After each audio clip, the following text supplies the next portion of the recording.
All right, a little something different this Friday, coming to you from Dallas, Texas, where I'm here for the National FOP Fall Board meeting. While in Texas and Dallas, I figured it'd be appropriate to find a site location to make a point. Over my shoulder is El Centro College. In July of 2016, there was a massacre of 5 Dallas police officers here. At the time, and it was by a coward with a gun, believing a false narrative that the police are at fault for everything in society. Ring a bell? Even 6 years ago, this was the champion cry of the left. And tragically, 5 Dallas police officers were ambushed and massacred by a madman with a gun. David Brown, being the superintendent, gave a historic command and authorized the use of an explosive by a robot to end the threat and take out the offender who was holed up in the college hallway outside the library behind me. It's easy to say that was the highlight of David Brown's career in law enforcement ever.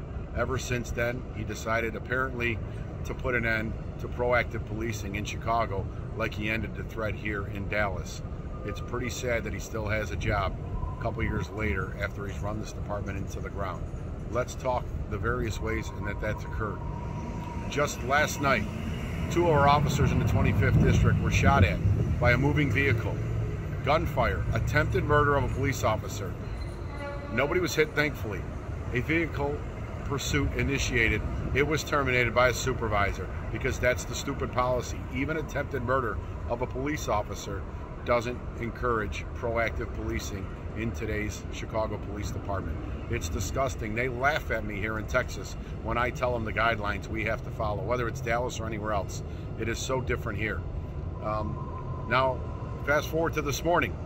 2 of our officers were indicted by Kim Fox for doing their job, an active gun battle with an armed offender, and they engaged him and fired rounds.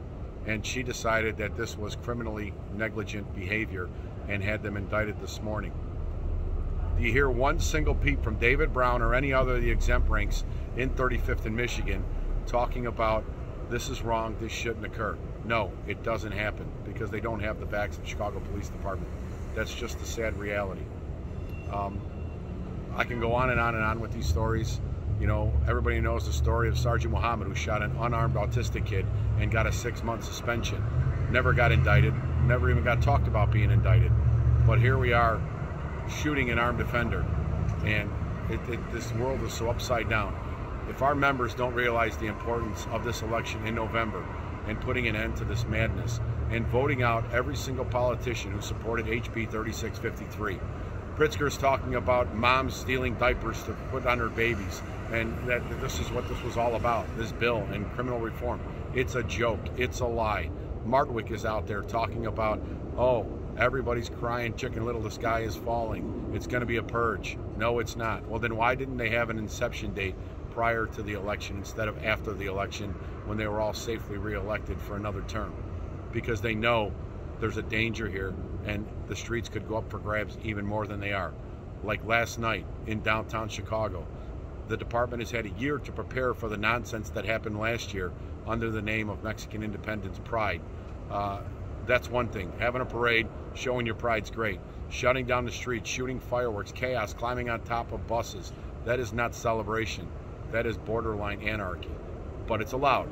And it already started last night. And today's the official day, so expect it to be even worse. And our men and women of the Chicago Police Department are subjected to that behavior because the brass doesn't have their back, the mayor doesn't have their back. Changes need to occur. 100 and I believe 64 days left until this miserable mayor is gone once and for all. I will just give you a last update. Is I told you about the arbitration process and the panel. The arbitrator we were left with that we selected to go forward with for phase 2 of the contract is Ed Ben. He's been around a long time, understands the language, has done previous arbitrations, including the infamous one under Daley, where he said the city was broke and he couldn't give the officers the raises they probably deserved and it should be addressed at a later contract date. Well, here we are again, so we'll see where we fall on that. I'll have another update as we go forward here. Everybody try and have a safe night in the insanity. Thank you.